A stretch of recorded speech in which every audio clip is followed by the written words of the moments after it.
নমস্কার প্রিয় ছাত্রছাত্রীরা, আজকের ক্লাসটা হলো কম্পিউটার সংক্রান্ত সমস্ত বিষয়ের একটি মজবুত ভিত্তি তৈরির ক্লাস। তোমরা যদি একদম নতুন হও তাহলে কোনো সমস্যা নেই, আর যদি কিছুটা জানো তাহলেও আজকে সব কিছু আরও পরিষ্কার হয়ে যাবে। আজকের এই কম্পিউটারের প্রাথমিক ধারণার আজকের এই প্রথম সিরিজ বা প্রথম ক্লাস।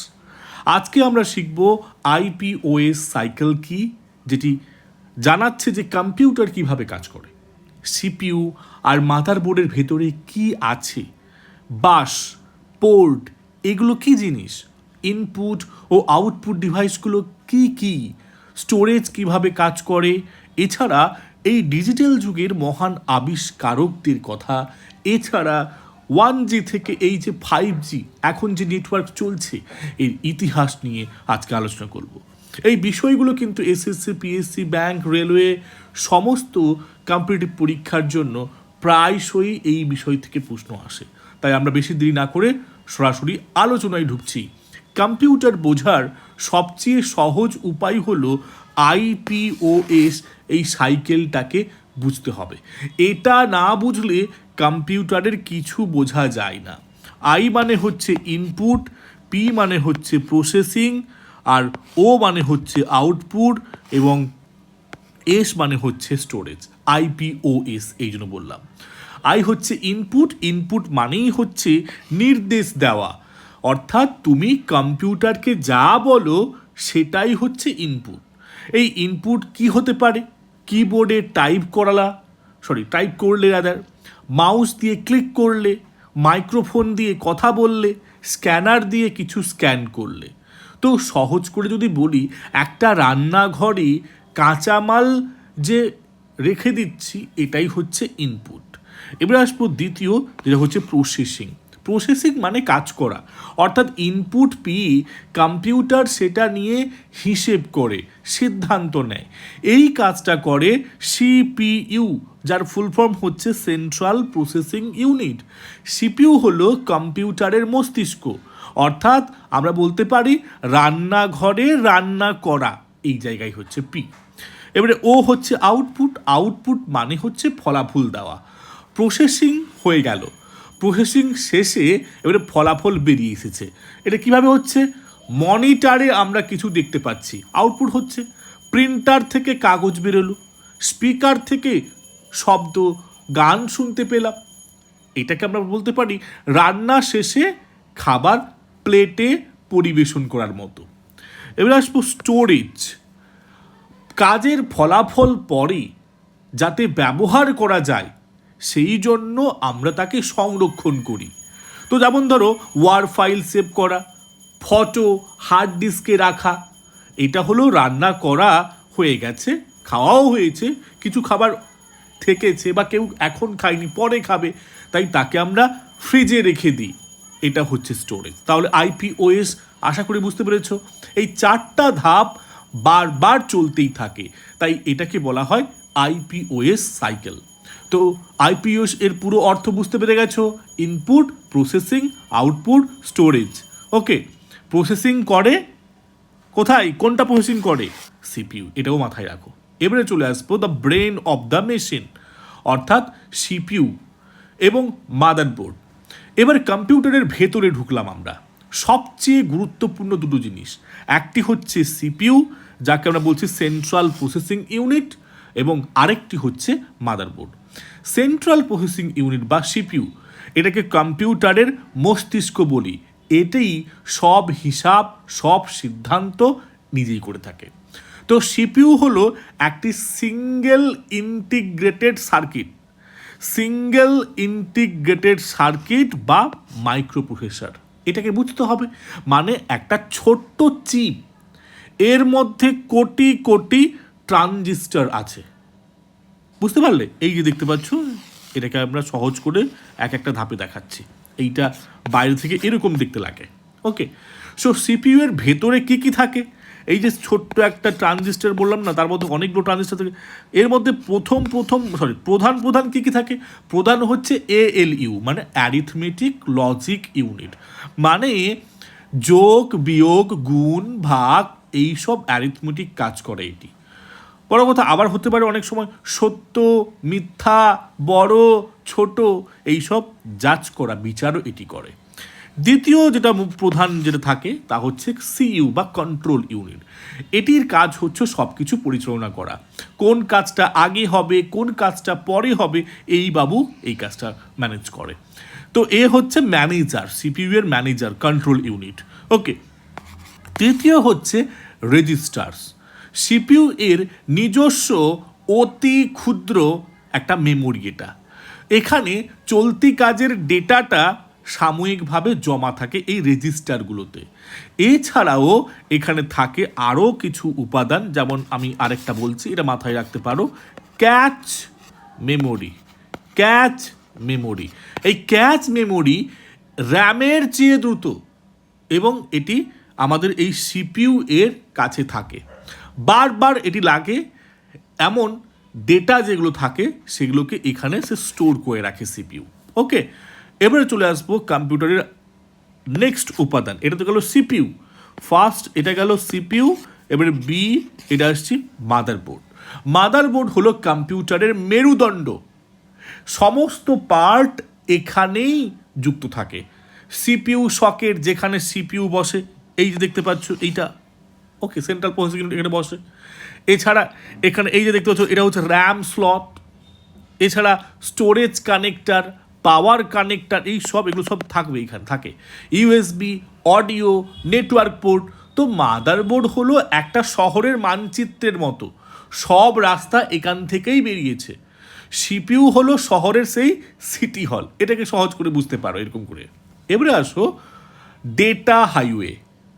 এখানে কম্পিউটারের ভেতরে ডেটা কিভাবে এক জায়গা থেকে অন্য জায়গায় যায় এইটাই বোঝানো হচ্ছে। এর উত্তর হলো বাসের মাধ্যমে যায়। বাস মানে এই যে রাস্তায় চলে সে বাস নয়, কিন্তু সেখানে সেই কনসেপ্টটা থেকে এসছে। বাস মানে হলো কম্পিউটারের ভেতরে ডেটা চলাচলের পথ। দেখতে পাচ্ছ কম্পিউটার বাস মানে যেগুলোতে ডেটা যায়, এগুলো হার্ডওয়্যার কেবিল হতে পারে।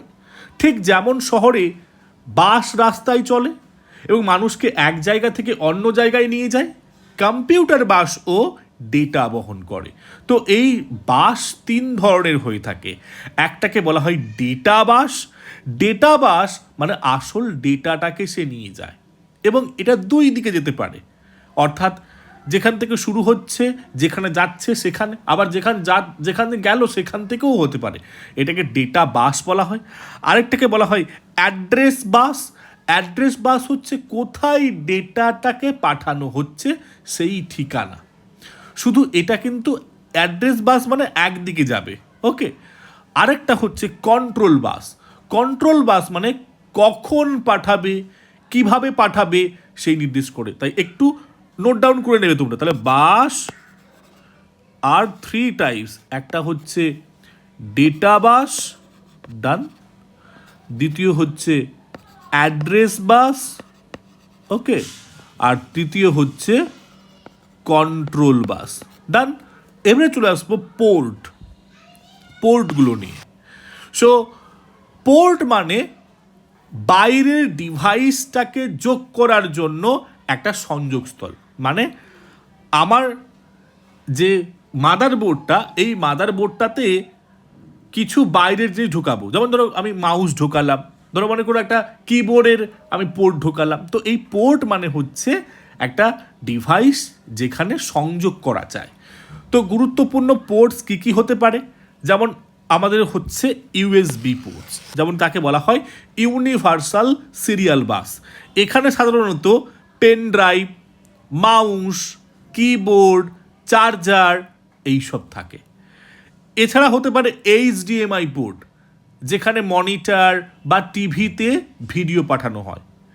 এছাড়া থাকে অডিও পোর্ট, যেমন হেডফোন, হ্যাঁ, যেমন স্পিকার, যেমন আবার ইথারনেট পোর্ট থাকে, যেখানে কম্পিউটারের কেবিল দিয়ে ইন্টারনেট পাঠানো হয়, নিশ্চয়ই জানো। ভিজিএ পোর্ট, যেখানে আগেকার সময় যে মনিটরগুলো থাকতো সেগুলোতে ভিজিও পোর্টে হতো। এছাড়াও এই পোর্ট বা বাস ছাড়াও ফায়ারওয়ার বলে একটা জিনিস থাকে। ফায়ারওয়্যার হলো নেটওয়ার্কের নিরাপত্তা ব্যবস্থা, অর্থাৎ ক্ষতিকর যে ডেটা থাকে সেগুলোকে ঢুকতে দেয় না এই ইউএসবি বা এই পোর্টের মধ্যে। এবারে চলে আসবো হার্ডওয়্যার ক্যাটাগরিতে ইনপুট এবং আউটপুট ডিভাইসগুলিতে। তো এই ইনপুট ডিভাইস, এই আউটপুট ডিভাইস মুখস্থ করার দরকার নেই, একটু ভালো করে দেখে নাও, বুঝতে পারবে। দেখো, ইনপুট মানেটা কি? যে ডিভাইস দিয়ে কম্পিউটারকে নির্দেশ বা তথ্য দেওয়া হয়। আমি বুঝিয়ে এসেছি প্রথমে। তো মনে করো তুমি কম্পিউটারকে কিছু দিচ্ছ, কিসের মাধ্যমে দিচ্ছ? আইদার তুমি কিবোর্ড দিয়ে করছো, মাউস দিয়ে করছো। কিবোর্ড দিয়ে টাইপ করা হয়, সব থেকে চেনো তোমরা। মাউস দিয়ে ক্লিক করা হয় এবং আমরা নেভিগেট করি। জয়স্টিক, এই জয়স্টিক দিয়ে আমরা সাধারণত কী করি? গেমস খেলি। আগে এয়ারক্রাফট কন্ট্রোলও এই জয়স্টিক দিয়ে হতো। Card reader, ATM card, memory card, এগুলো পড়তে। স্ক্যানার, কাগজের লেখা বা ছবিকে ডিজিটালি করা। মাইক্রোফোন, যার মাধ্যমে আমরা কি করি? কথা বলে ইনপুট দিই। যেমন আমি এখন এই তোমাদের সাথে এই যে ক্লাসটা নিচ্ছি, রেকর্ড করছি, মাইক্রোফোন দিয়ে করছি। ওয়েবক্যাম ছবি তোলা বা ভিডিও করে ইনপুট দেওয়া হয়। আমি সেটা করছি না, আমার ফেস দেখাচ্ছি না, এটাও হচ্ছে এই ওয়েবক্যামের মাধ্যমে যে ছবি যদি যেতে পেতে তোমরা, ওটাও হতো ইনপুট ডিভাইস। ওকে, এবারে আসি আউটপুট ডিভাইস। আউটপুট ডিভাইস কি? যে ডিভাইস দিয়ে কম্পিউটার ফলাফল দেখায়, যেখানে তুমি কিছু ইনপুট দিলে তারপরে ফলাফল পাচ্ছ। তো এখানে বুঝতে হবে যে এখানে তুমি কম্পিউটারকে দিচ্ছ না, কম্পিউটার তোমাকে কি দিচ্ছে। তো দেখো, মনিটর কি করে? যেখানে সব কিছু দেখা যায়, সবচেয়ে গুরুত্বপূর্ণ আউটপুট ডিভাইসের মধ্যে এটি কিন্তু সব থেকে গুরুত্বপূর্ণ। প্রিন্টার, যেখানে কি হয়? কাগজ থেকে প্রিন্ট বের হয়। হেডফোন থেকে আমরা শুনি, স্পিকার থেকে শব্দ শুনি, প্রজেক্টরের থেকে প্রজেক্ট হয়, বড় স্ক্রিনে দেখতে পাই, তাই না? তো বিষয়টা হলো এই সব কিছু কিন্তু অত্যন্ত দুটো টাইপের ডিভাইস।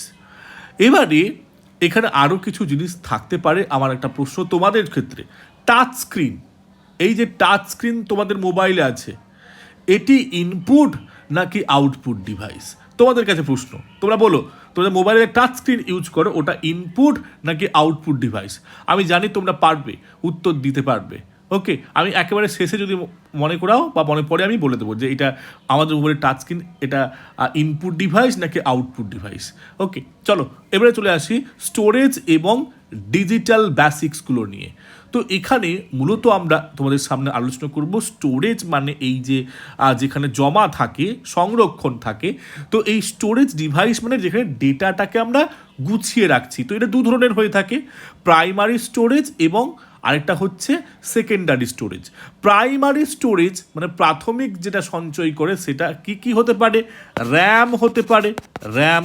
ওকে, আর কি হয়? রোম।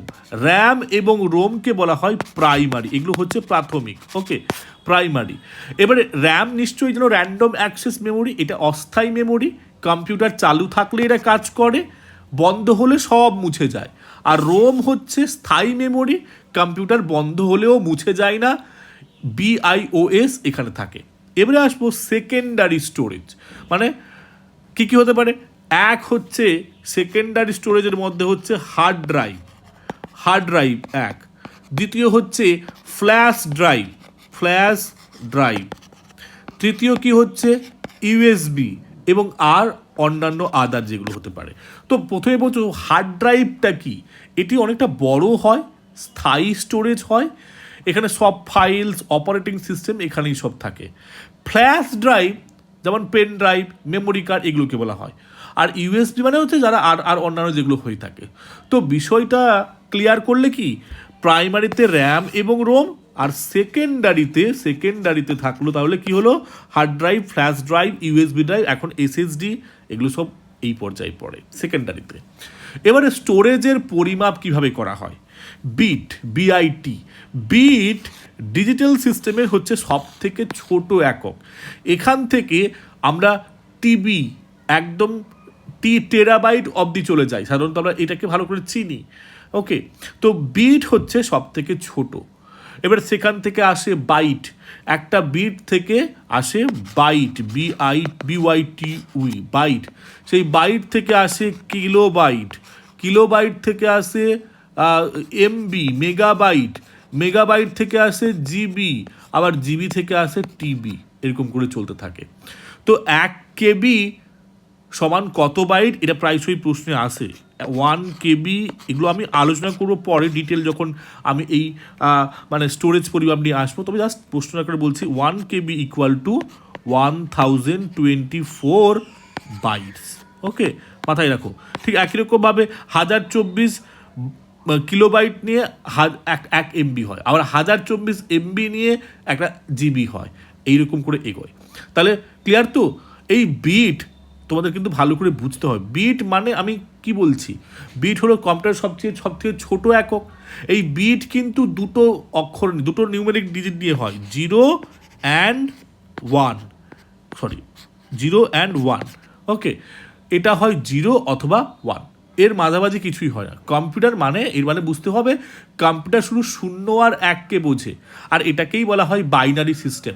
ওকে, এবার এখানে আরেকটা কথা বলা হয়েছে আইসি, অর্থাৎ ইন্টিগ্রেটেড সার্কিট। এটা মানে কি, একটি ছোট চিপ, এর মধ্যে অসংখ্য ইলেকট্রনিক সার্কিট থাকে। তো এই সিপিইউ, র্যাম, এই সবই কিন্তু আইসি দিয়েই তৈরি হয়, ইন্টিগ্রেটেড সার্কিট দিয়ে তৈরি হয়। ক্লিয়ার? এবারে চলে আসবো সিস্টেম এবং কিছু সফটওয়্যার বিষয়গুলো নিয়ে। প্রথমে আসবো অপারেটিং সিস্টেম। অপারেটিং সিস্টেম হলো কম্পিউটারের প্রধান সফটওয়্যার যা সব কিছুকে পরিচালনা করে। তো যদি উদাহরণ বলি, লিনাক্স, এটি একটি ওপেন সোর্স মানে বিনামূল্যে সার্ভার হিসাবে কাজ করে এবং এটি সারা বিশ্বে প্রচুর ব্যবহৃত হয়। ইউনিক্স একটা পুরনো ও শক্তিশালী একটা অপারেটিং সিস্টেম এবং বলা যায় লিনাক্স এর পূর্বপুরুষ এটা ছিল, ইউনিক্সটা। এছাড়া এখন যেগুলো বেশি প্রচলিত আছে, উইন্ডোজ, ম্যাক ওএস, অ্যান্ড্রয়েড, এরকম প্রচুর আমাদের কিন্তু অপারেটিং সিস্টেম রয়েছে। এবারে চলে আসবো প্রসেসিং স্পিড অর্থাৎ একটা সিপিইউ যখন কাজ করে তার দ্রুততা কতটা সে রেসপন্ড করে, এটা বড় একটা বিষয়। এর জন্য প্রথমে বলা হয় মেগাহার্জ, MHz, মেগাহার্জ। এটি পুরনো প্রসেসরের স্পিড হিসেবে দেখানো হতো। এখন কিন্তু মেগাহার্জে হয় না, এখন GHz মানে হচ্ছে গিগাহার্জ। এগুলো আধুনিক স্পিড কম্পিউটারে থাকে। এবং যদি আমি বলি 1 গিগাহার্জ ইকুয়াল টু 1000 মেগাহার্জ। এটা কিন্তু গুলিয়ে ফেলো না মেমোরির সাথে, 1024 নয় কিন্তু। ওকে, এটা কিন্তু গুলিয়ে ফেলো না, মাথায় রাখবে তো, 1024 কিন্তু নয় এটা। ওকে, এটা কিন্তু 1000। চলে আসি, তাহলে এখানে একটা আমাকে উত্তর দাও দেখি, মেগাহার্জ বেশি স্পিড নাকি গিগাহার্জ বেশি স্পিড? কমেন্টে জানিও। এবারে আসবো ইমেল অর্থাৎ ইলেকট্রনিক মেল। এখানে স্প্যাম একটা জিনিস থাকে, তোমায় জানতে হবে। স্প্যাম মানে হচ্ছে যেগুলো হচ্ছে আননেসেসারি, অযাচিত এবং বিরক্তিকর ইমেল। এখানে আরেকটা ইমেল থাকে জাঙ্ক ইমেল, মানে স্প্যামের আরেকটা নাম। এবারে একটা জিনিস তোমাদের সবাইকে মাথায় রাখতে হবে, ইমেল অ্যাড্রেসে একটা সিম্বল থাকা মাস্ট, আর তা হচ্ছে এইটা, ঠিক আছে, @। এবারে আসবো বাইনারি সিস্টেম। কম্পিউটার শুধু 0 এবং 1কে বোঝে, কারণ এর বাইরে আর সে কিছু বোঝে না। সাধারণ সংখ্যা মানে যদি দশমিক হয়, কম্পিউটার কিন্তু সেই দশমিককে বোঝে না, বাইনারিকে 0 আর 1কে বোঝে। 10, এই 10 মানে 1010 বাইনারির ক্ষেত্রে, 2 দশমিক হলে 10 বাইনারি, এরকম করে থাকে, আমি তোদের শেখাবো। ওকে, তো চলে আসি এবারে ডিজিটাল যুগের বিভিন্ন সংস্থাদেরকে নিয়ে। আমরা এখানে দেখব, প্রথম আসবো চার্লস ব্যাবেজকে নিয়ে। চার্লস ব্যাবেজ কম্পিউটারের জনক, তাকে ফাদার অফ কম্পিউটার বলা হয়। তিনি 1830-এর দশকে অ্যানালিটিক্যাল ইঞ্জিন নামের একটি যান্ত্রিক ক্যালকুলেটর তৈরির পরিকল্পনা করেছিলেন, আর এটাই ছিল আধুনিক কম্পিউটারের প্রথম কনসেপ্ট। তখন কম্পিউটার বলতে মানুষকে বোঝানো হতো যারা হাতে হিসাব করত। ব্যাবেজ এই কাজটা যন্ত্রকে দিতে চেয়েছিলেন, আর তাই জন্য সেখানে সেই যন্ত্রটাই কম্পিউটার নাম হয়ে যায়। এবার আসবো জন ভন নিউম্যান, কম্পিউটার আর্কিটেকচারের জনক বলা হয়। 1945 সালে তিনি প্রোগ্রাম ও ডেটা একই মেমোরিতে রাখা যাবে, এটাই একটা আধুনিক কম্পিউটারের ভিত্তি, তিনিই বলেছিলেন। ভন নিউম্যান আর্কিটেকচার আজও সব কম্পিউটারের নীতিতে চলে।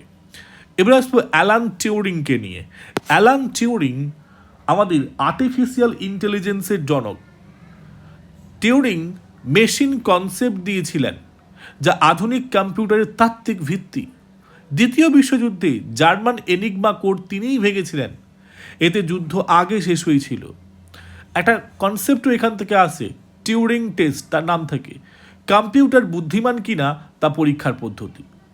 এবারে আসবো হাওয়ার্ড আইকেনকে নিয়ে। পরিচয় তার একটাই, প্রথম বৃহৎ ডিজিটাল কম্পিউটার মার্ক ওয়ান তার নির্মাতা তিনি। 1944 সালে IBM এর সাহায্যে হার্ভার্ড মার্ক ওয়ান তৈরি করেন। এটি ছিল 51 ফুট লম্বা, 51 ফুট লম্বা প্রথম দিকের ইলেকট্রোমেকানিক্যাল কম্পিউটার।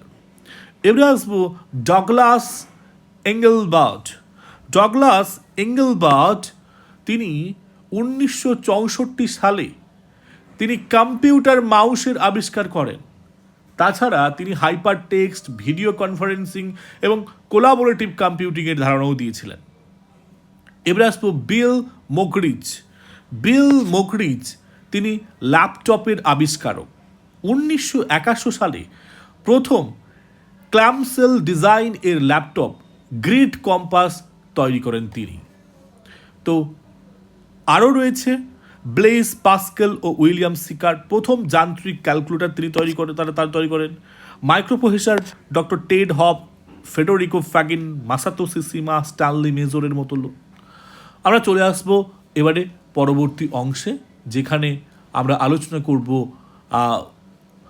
ডিজিটাল যুগের আরও বিভিন্ন স্রষ্টাদেরকে, আরও কিছু মহান মহান মানুষ যারা আজকের ইন্টারনেট, ইমেল, WWW এগুলো তাদের হাত দিয়ে এসছে, তারা ছাড়া হয়তো কিছুই হতো না। প্রথমে আসবো লেডি অ্যাডা লেভেলসকে নিয়ে বা লাভলেসকে নিয়ে। লেডি অ্যাডা লাভলেস তিনি বিশ্বের প্রথম কম্পিউটার প্রোগ্রামার। চার্লস ব্যাবেজ এর অ্যানালিটিক্যাল ইঞ্জিনের জন্য তিনি অ্যালগোরিদম লিখেছিলেন। এটাই পৃথিবীর প্রথম কম্পিউটার প্রোগ্রাম। তিনি ছিলেন বিখ্যাত কবি লর্ড বাইরন, ইংরেজি সাহিত্যের অন্যতম একজন সাহিত্যিক, তার কন্যা। গণিত ও কবিতার জগতে তার একই সাথে বিচরণ। US ডিপার্টমেন্ট অফ ডিফেন্স তাদের একটি প্রোগ্রামিং ল্যাঙ্গুয়েজের নাম রেখেছে অ্যাডা, অর্থাৎ এই লেডি অ্যাডা লাভলেসের নাম অনুসারে। অর্থাৎ বিশ্বের প্রথম কম্পিউটার প্রোগ্রামারকে লেডি অ্যাডা লাভলেস। এবারে চলে আসবো team Berners-Lee. Team Berners-Lee world wide web এর আবিষ্কারক। তিনি 1989 সালে HTTP, HTML এবং URL এই তিনটি কনসেপ্ট একসাথে দিয়ে WWW তৈরি করেন। ইন্টারনেট আগে থেকেই ছিল, কিন্তু WWW তৈরির পরেই সাধারণ মানুষ ইন্টারনেট ব্যবহার করতে পারল। তিনি তার আবিষ্কার বিনামূল্যে সবাইকে দিয়েছেন, তিনি পেটেন্ট করেননি। এরপরে আসবো ভিন্ড সার্ভ ও বব কান। এদেরকে বলা হয় ইন্টারনেটের জনক, ফাদার্স অব ইন্টারনেট। 1973 সালে তারা TCP IP প্রোটোকল তৈরি করেছিলেন, যা ইন্টারনেটে ডেটা পাঠানোর মূল নিয়ম। TCP বা IP ছাড়া ইন্টারনেট কাজই করতো না। এরপরে চলে আসবো রে টমলিনসন। রে টমলিনসন তিনি ইমেল বা ইলেকট্রনিক মেলের আবিষ্কারক। 1971 সালে তিনি প্রথম ইমেল পাঠান এবং এই চিহ্নের ব্যবহার শুরু করেন। এছাড়া রয়েছে বিল গেটস ও পল অ্যালান। বিল গেটস এবং পল অ্যালান এরা দুজনেই মাইক্রোসফটের প্রতিষ্ঠাতা। মাইক্রোসফট প্রতিষ্ঠা করেন এবং উইন্ডোজ অপারেটিং সিস্টেম তৈরি করেন, আজকে যা ঘরে ঘরে কম্পিউটারে পৌঁছে গেছে। এছাড়া রয়েছে স্টিভ জবস এবং স্টিভ ওজনিয়াক। এরা হচ্ছে অ্যাপলের প্রতিষ্ঠাতা। অ্যাপল প্রতিষ্ঠা করেন, তারপরে তারা iMac, iPod, iPhone, iPad এই সব রিভলিউশনারি প্রোডাক্টের পেছনে স্টিভ জবস রয়েছে। এরপরে আসবো মার্ক জুকারবার্গ। ইনি ফেসবুকের প্রতিষ্ঠাতা, কে না জানে ইনাকে। 2004 সালে হার্ভার্ড ইউনিভার্সিটিতে ছাত্র থাকাকালীন তিনি তৈরি করেছিলেন ফেসবুক। এছাড়া রয়েছে ল্যারি পেজ ও সেগ্রি ভার্ন, তারা তৈরি করে গুগল। সো বুঝতেই পারছো আরও অগণিত তথ্য রয়েছে, তবে আমি অতিরিক্ত যেগুলো ইম্পর্টেন্ট সেগুলো নিয়ে রেখেছি। এরপর আসবো কানেক্টিভিটির বিবর্তন, কিভাবে এই 1G থেকে 5G, এই পুরোটাই মোবাইল নেটওয়ার্কের ইতিহাস নিয়ে। 1G বা 1G যেটাকে বলছি, প্রথম প্রজন্ম, এটি 1980 থেকে 1991 সময়ে। তখন ছিল অ্যানালগ ভয়েস কল, শুধু কথা বলা যেত।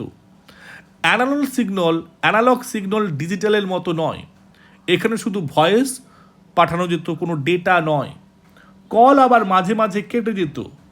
আমেরিকায় ইউজ করা হতো এএমপিএস, যার পুরো নাম হচ্ছে অ্যাডভান্সড মোবাইল ফোন সিস্টেম। এবারে চলে আসবো 2G। এখানে digital voice call plus SMS চালু হলো, অর্থাৎ প্রথমবার ডিজিটাল সিগন্যাল ব্যবহার হলো। এছাড়া SMS শর্ট মেসেজ সার্ভিস শুরু হলো। এর পাশাপাশি GPRS ও এজ দিয়ে সামান্য ইন্টারনেট সম্ভব হলো। এছাড়া GSM চালু হলো। GSM এর পুরো নাম ছিল global system for mobile standard, চালু হলো। এরপরে এলো 1998 থেকে 2009 অবধি, এই সময়কালে 1998 থেকে 2009 এটা হবে তৃতীয় প্রজন্ম মোবাইল ইন্টারনেটের সাথে এলো ভিডিও কল। মোটামুটি দ্রুত ইন্টারনেট, ভিডিও কল, এবং এখানে 384 কিলোবাইট পার সেকেন্ড থেকে কয়েক মেগাবাইট পার সেকেন্ড এরকম একটা স্পিড পাওয়া গেল। এবং শুরু হলো স্মার্টফোনের যুগ। তাই স্মার্টফোনের যুগটা এসেছে আমরা বলতে পারি এই 1998 থেকে 2009 এই সময়কালের মধ্য থেকে।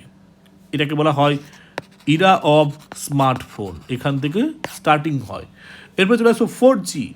2009 থেকে 2020 এই সময়কালটে দ্রুত mobile internet, HD video streaming, এছাড়া আসে LTEর মতো জিনিস, long term evolution technology. YouTube HDতে, VoLTE voice over long term evolution, call এবং ইন্টারনেট এগুলো সব একসাথে পাওয়া যায় এবং স্পিড বেড়ে গিয়ে দাঁড়ালো 100 মেগাবাইট পার সেকেন্ড। এবারে চলে আসবো 5G। 2019 শেষ অর্থাৎ 2020 থেকে এখন অবধি চলছে ফিফথ প্রজন্ম বা ফিফথ জেনারেশন, তার নাম 5G। অতি দ্রুত ইন্টারনেট, এখানে স্পিড 1 GB পার সেকেন্ড থেকে 10 GB পার সেকেন্ড পর্যন্ত, অর্থাৎ 4Gর চেয়ে 100 গুণ দ্রুত।